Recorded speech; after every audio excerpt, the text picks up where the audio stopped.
Good morning, everyone, and thank you for joining us today for a live talk with our STEM Ambassador, Stephen, who is a Professor of Astronomy and Public Understanding of Science at the University of Sussex. It's great to see you all here today, and as we celebrate World Space Week, Stephen is going to discuss how and why astronomers create computer simulations of entire universes, and how these models are compared with real-life observations. All sounds very exciting. So as we said in the chat, feel free to submit your questions at the end, and Stephen will do his best to answer as many as possible. So I won't keep you, that's enough from me. I'll hand you over to Stephen. Good morning, Stephen. Good morning, everybody, and thanks, Lisa, for the introduction. So today, some people may have seen me speak in the past. I've often spoke, about the James Webb Space Telescope. Today, I'm going to talk a little bit broader about how astronomers actually try to understand how our universe works. So what I'm going to do, first of all, is just, show some introduction here. I'm going to talk a little bit about myself. I'm going to talk a little bit about physics, right, including some, why physics is useful for your career. And then I'm going to talk about, the main topic of my talk, which is how we try and understand the universe. Okay, so a little bit about me. I was originally born in Leeds in Yorkshire. My interest in astronomy and science is actually driven by playing a computer game from the mid-1990s. This is a game called Frontier Elite 2, where you could fly around an entire universe. I then decided to do an undergraduate degree in physics and astronomy from the University of Durham, before getting a PhD in astronomy from the University of Cambridge. I then worked for a few years as a researcher in Oxford. And a little bit more than 10 years ago, I joined the University of Sussex, just outside Brighton, where I began as a lecturer, but I've made my way up now to be professor. At the same time, I'm also head of astronomy and director of outreach and public engagement at the university. So in the current job that I have, so I am head of astronomy and director of outreach and public engagement, but my broader job includes a really, exciting mix of research, which is what I'm going to tell you about today, teaching, administration, and public engagement. So I do lots of different things as part of my job, which makes it very exciting. So my job routinely involves doing things like making computer software, coding, writing articles, delivering presentations, organizing people, and also traveling around the world to talk to other people about my work. Just, going beyond me, just a little bit about what physics is. Hopefully most people know this, but physics is the science of matter. So it involves the study of matter and its fundamental constituents. So the main goal is to understand how our entire universe behaves. So within physics, there are multiple different fields, things like astronomy and cosmology, but also geophysics, nanotechnology, quantum technology as well. So what's astronomy? Well, astronomy is just the science that studies celestial objects and phenomena that occur in the entire universe. So this is things like asteroids, planets, stars, nebulae, black holes, supernovae, and galaxies. Okay, so that's what astronomy is. Cosmology, which many people think is a subset of astronomy, is the branch of astronomy that studies the universe as a whole. So how the universe changes over time and what it contains on the larger scales. So what does doing a physics degree do? Well, it actually builds really important skills that are really heavily in demand, and it opens up a really large range of careers. These include things like being a research scientist, being a university lecturer, being an engineer, software engineer, data analyst, financial technologist, science communicator, teacher, or even astronaut. And I emphasize this last one because one of our former PhD students here at the university, Rose, was actually selected by the European Space Agency to be one of their new astronaut candidates.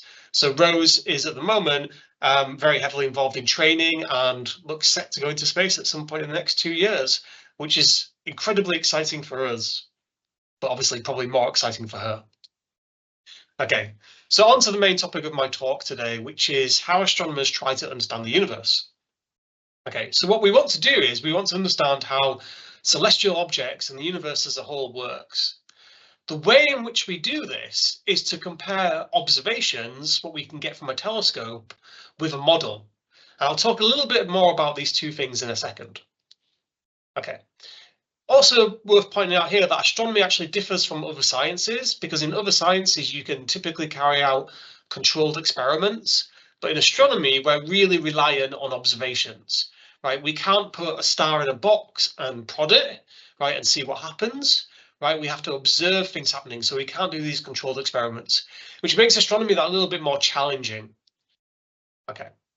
So how do we observe the universe? Well, most of the way in which we observe the universe is via electromagnetic radiation. This is just light, right? And light is emitted by celestial phenomenon. We know that most of the visible light in the universe comes from stars, but we know that we get different types of light, like infrared or radio or gamma rays, from different physical processes. So, for example, the X-rays that we see in the universe, they're mostly coming from black holes and very hot gas. The infrared is mostly coming from dust that's been heated up by young stars and black holes. And then we have things like the cosmic microwave background radiation, right, which is actually leftover light from the very early universe. So our main window on the universe is collecting this light across all of these different wavelengths. Although 99% of our information comes from light, we can also observe the universe in different ways. We can observe the universe with particles like neutrinos and cosmic rays. These are mostly coming from supernovae, which are when a star explodes towards the end of its life. And then over the last 7 or 8 years, we've also had access to gravitational waves. These are a special type of waves that permeate space-time that were predicted by Albert Einstein more than 100 years ago, but only actually discovered 8 years ago.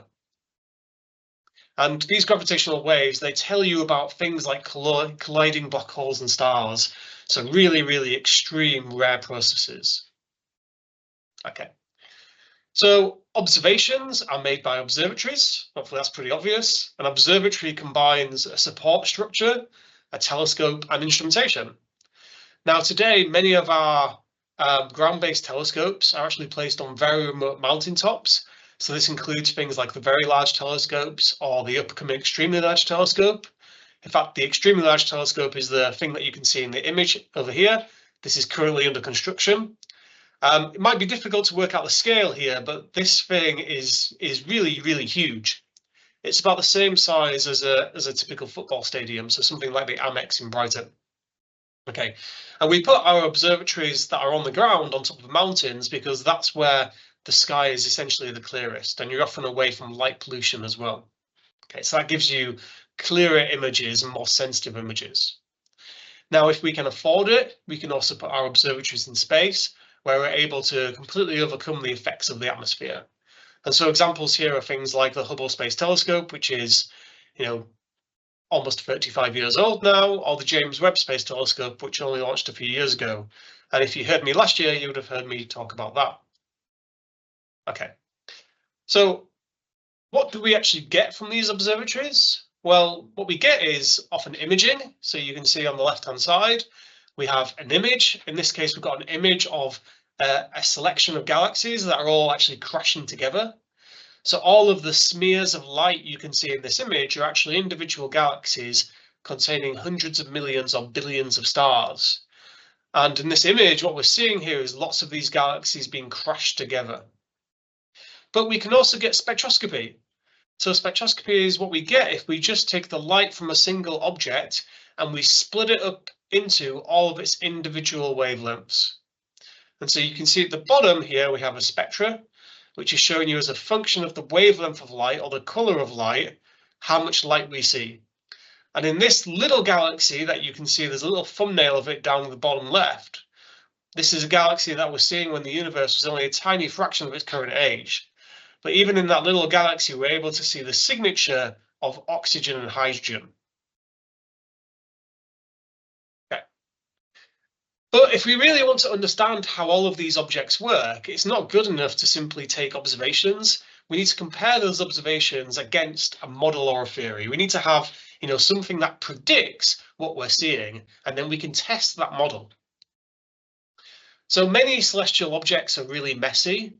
What this means is that we can't write down a really simple model. So a really simple model would be something that you can just write down an equation for.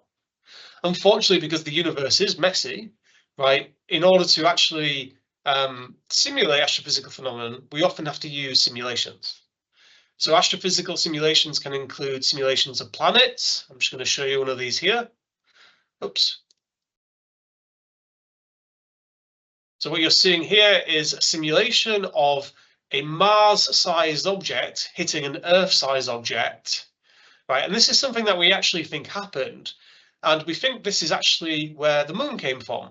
So what you're seeing here in this really wonderful simulation by one of my colleagues is exactly this. So you can see that a Mars-sized object hit an early Earth object, and what you've left over with is a bit bigger Earth, but you've got this other thing down here as well, and this will condense to form the moon.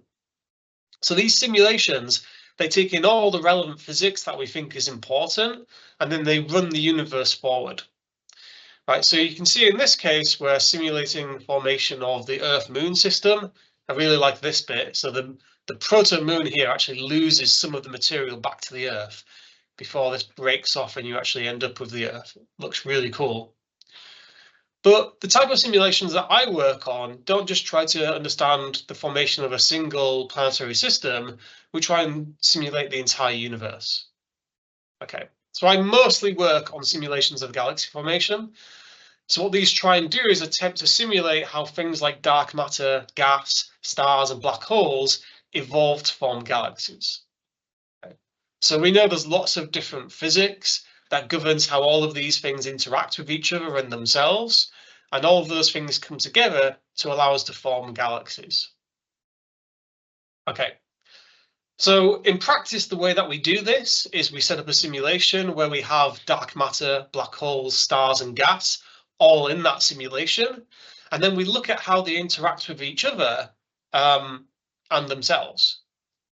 So this is a very complicated diagram, but this is showing some of the interactions that are going on between these different components, right? So you can see here, for example, where you have a dotted line, that means one thing is gravitationally affecting the other thing. So for example, black holes will gravitationally affect everything else, right, and themselves. Okay, so here you can see this. So gravity, all particles gravitationally influence each other because they all have mass. And here we typically follow Newtonian gravity. Right. We also have star formation. So star formation is a process where you turn gas into stars, right? And this happens in the simulations when that gas is cool enough that it can be converted into star particles. Right, so in most of our simulations, what we mean by a star particle here is a cluster, a collection of stars. You can see that this actually looks like in practice. So this is a real image of a patch of our own galaxy where new stars are being born all the time. As well as stars forming from gas, stars can also impact the gas that surrounds them. And this is something called stellar feedback. So we know that stars during their lifetimes, they produce energy. So they produce light, which goes up to heat the surrounding gas. But as they die as well, they also release more energy, and they also send heavy elements into the surrounding gas. And that material gets recycled into the gas, so it can potentially form a new generation of stars. So again, here's just an example of this. This is an image of a star that's died. And what you're seeing here is the leftover remains of that star, right? So that gas is being returned from the star to its surroundings, where it can potentially form a new generation of stars. As I mentioned, we also have gravity. Oh, so sorry, before I get to this. So for all of these interactions, what we can do is we can write down a series of simple equations that we then put into the simulation.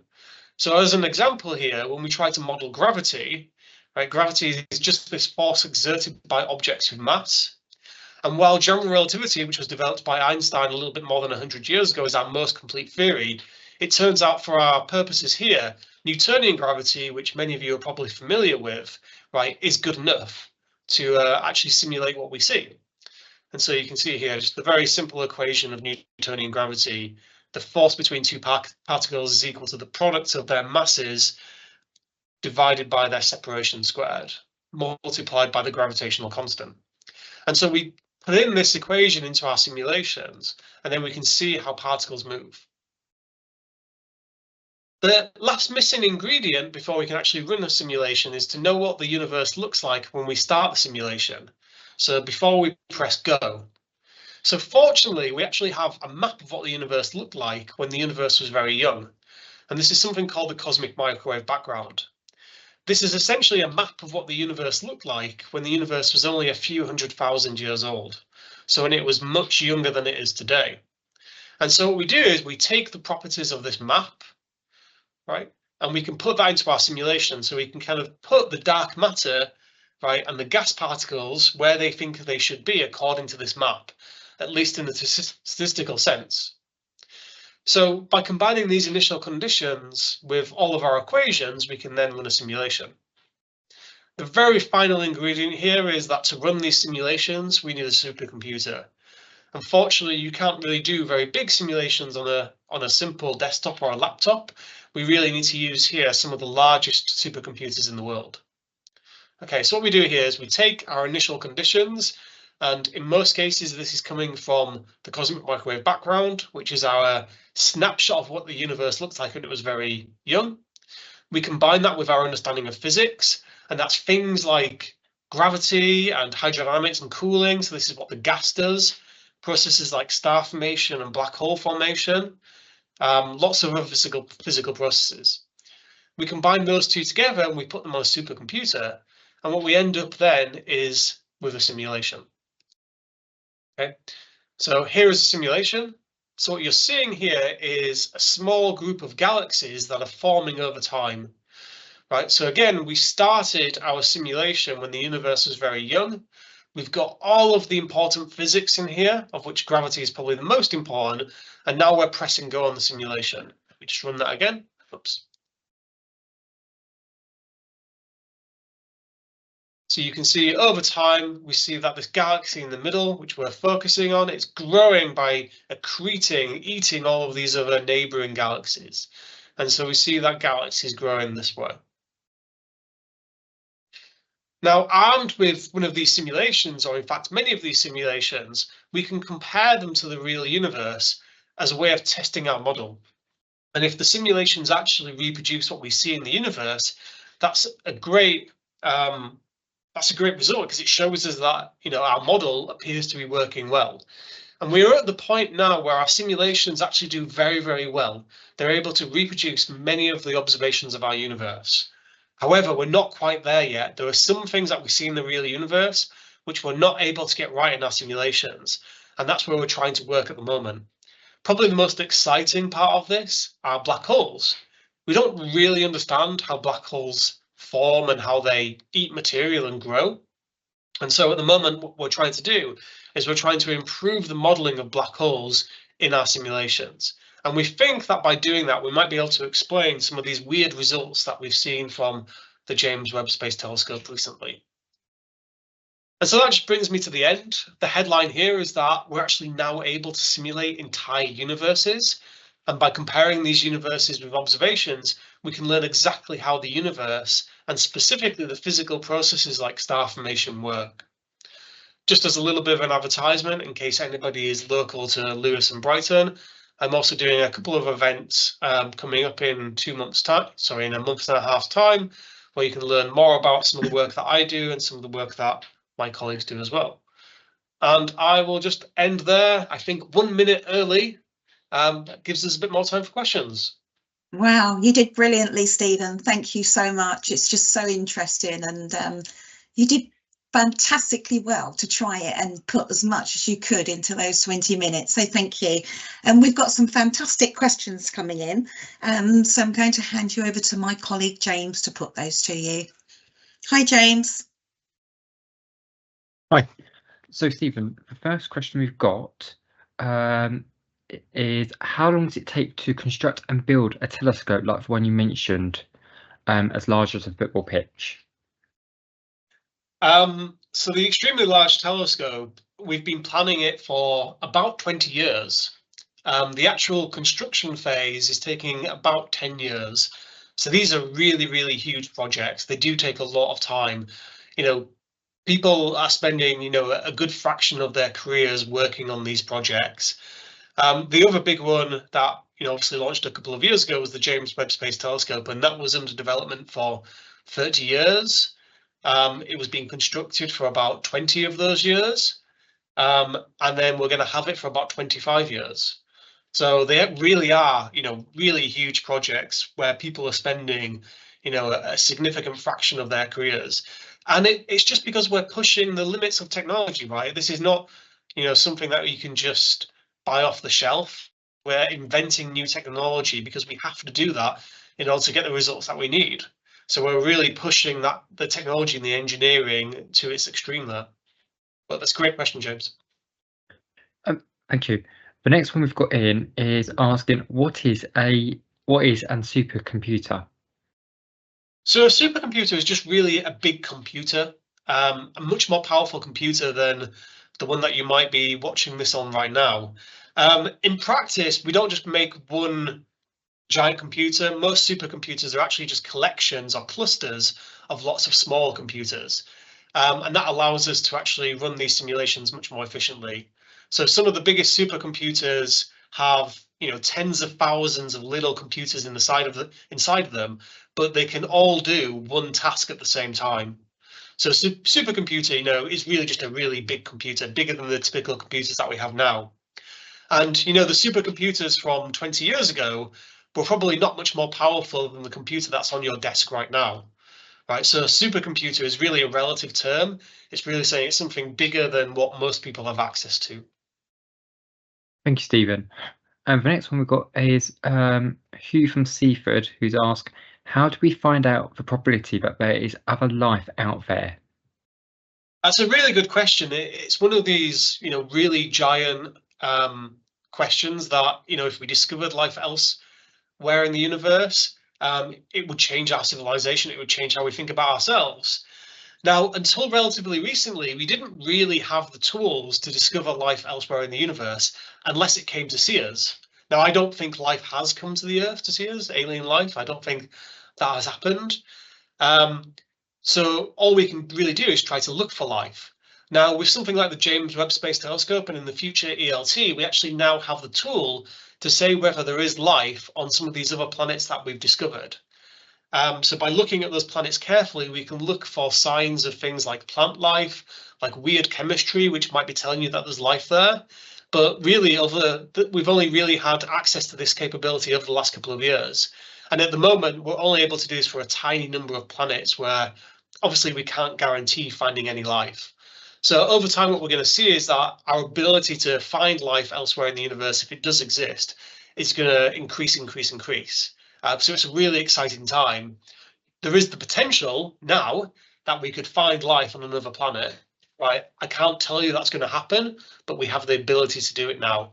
Hopefully at some point in my career, we will see this. Thank you. And the next question is from a student from Dover Grammar School for Girls in Year 7. And their question is, what is likely for a black hole to enter our galaxy? And if so, when? So our galaxy actually has lots of black holes in it. So we actually find there are two types of black holes in the universe. There are black holes that form when very big stars die. And there's probably hundreds of thousands, if not millions of those black holes in our own galaxy. But we also know that galaxies contain supermassive black holes, so black holes that are millions of times larger than the sun. And we know that our galaxy contains at least one of those, and probably only one of those. So we know that the galaxy contains black holes, and we can see those black holes. We don't see the black hole itself, but we see the material falling onto the black hole. So we are surrounded by black holes. None of them, as far as we're aware, are particularly close to us, so we don't really need to worry about falling into one of them ourselves, though. Thank you. The next one we've got is from Anonymous, but they've asked, what do you think the future holds for cosmological simulations? Are there any upcoming projects or telescopes that could dramatically shift our understanding of the universe? That's a great question. I think this is happening. So the James Webb Space Telescope, because of how much more powerful it is than its predecessors, has found things that we don't currently predict in our simulations. And so what we're trying to do now is adapt or improve our simulations to see if we can predict those things that JWST is seeing. Now, JWST is not the only observatory out there. We've got things like the Euclid Observatory, which I talked about last year. This is surveying large areas of the sky. We also have the Vera Rubin Observatory, which again is surveying large areas of the sky, but every few days. And these will hopefully discover new phenomena that, maybe don't exist in our simulations that we need to try and explain. And then further down the line, we've got things like the Extremely Large Telescope when it's finished, or the Square Kilometre Array, which is a really huge radio telescope, which will again hopefully revolutionize our universe. So at the moment, we're in this really privileged time that we've got a whole load of great facilities that are going to be coming online and maturing over the next decade. So it really is an exciting time. And, hopefully we'll solve some of these mysteries that we still have about how our universe works. Thank you so much for that. The next one we've got is from Astor School, and they've asked, the right question, what A level should we take if we want to get into this type of work? So to go ahead and do a physics degree, the most important A level is not physics, it's actually maths. Obviously doing physics is not going to hurt you, but it's the maths A level that we're really keen on, because lots of physics at university is mathematically based. So maths would be the top, and then obviously physics, having that is good, although some universities you don't actually require physics at A level to do physics at university. Beyond that, things like computing is always useful, so there's obviously lots of computing work. In my own path, I actually took history as A level as well, mostly because I was interested in it. But obviously that's not required to do a physics degree. But maths and then further maths, physics, computing, they're really the best ones to do. Thank you so much. And the next question we've got is from Liam in Seaford, asking, what is a neutron star? So a neutron star is the leftover remains of a pretty big star. So when the most massive stars die, they collapse down to a black hole. But when stars that are a little bit less massive die, they collapse down to a neutron star. And so what a neutron star is, it's this leftover remains of this massive star. But what's happened here is that gravity has condensed the remaining material down so much that all of the individual atoms, which would have normally had protons, electrons, and neutrons in, they've all been converted into just neutrons, and they're incredibly dense. So on a neutron star, if you have like a tiny amount of material, like this amount, like a thimble, like the amount in your fingertip, that would weigh more than an entire jumbo jet, right? So these are incredibly dense objects, right? Neutron stars are no longer producing energy. They're just kind of sat there glowing as they cool down, but leftover remains from fairly massive stars. Thank you. The next question, a couple more questions to come. First one is, what do you know about the dark matter from the technology, what you've been mentioning? Dark matter. So dark matter is one of the great mysteries in astronomy, alongside dark energy and where supermassive black holes came from. The honest answer is we actually still don't know what dark matter is. We've got an idea of how much of it there is in the universe by looking at its gravitational effect, so we can see how it affects other mass, right? But to be honest, that's about it at the moment. We know that it's there, we know roughly how much of it there is, and we know that it impacts via gravity. But beyond that, we don't really know. And so what we're trying to do at the moment is really trying to figure out what dark matter is. So one of the most popular ideas is that dark matter is just some type of particle that we haven't yet discovered. So, something like a proton or a neutron, but something that doesn't interact with light. The problem is that we haven't found that particle yet. So we've got things like the Large Hadron Collider, where they look for new particles and they haven't found it. We've got an experiment up in Yorkshire, down in a mine, which tries to look again for dark matter as a particle. We haven't found it. Because we haven't found it yet, some other people are exploring different ideas. So one idea is that maybe dark matter is lots of little black holes, right? But the honest answer is we don't know. It's one of the great mysteries. We know that there is more dark matter than normal matter, right? But we just don't know what it is. And we're trying to solve that with lots of these new telescopes that we're coming up with. But maybe you'll go and solve it. Maybe somebody on this call will solve this problem for me in the future and get a Nobel Prize. Our final question was an interesting one. It's from David Graham School for Girls in Year 7, asking, What will happen to us when the sun dies? Well, the main thing is that's a long time away. That's several billion years in the future. And actually, before the sun dies, the Earth would be destroyed. So before the sun dies, the sun will swell up to become what's called a red giant. And it's probable that that red giant, what the sun becomes before it dies, will entirely encompass the Earth. But even before that, the Earth would be uninhabitable. The Earth would be too hot because as the sun gets older, it actually brightens very slowly over time. Not enough to explain climate change, I'll just point out here, but on the timescales of millions of years, the sun is getting brighter. So, you know, if humanity is still around at that point, we will have probably left the Earth. So we might at that point have spread out into the universe and colonized the galaxy. I imagine that will happen, but, you know, humans have been around a relatively short amount of time, so it's really difficult to think what we might look like in billions of years. I mean, we would probably be, you know, we would be unrecognizable from where we are today.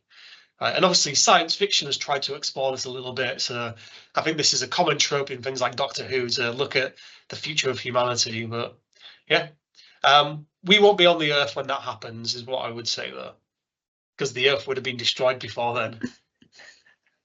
on that very bleak note. Yeah, it's a very sunny day today, so yeah. I think on that bleak note, we should end the talk now, Stephen.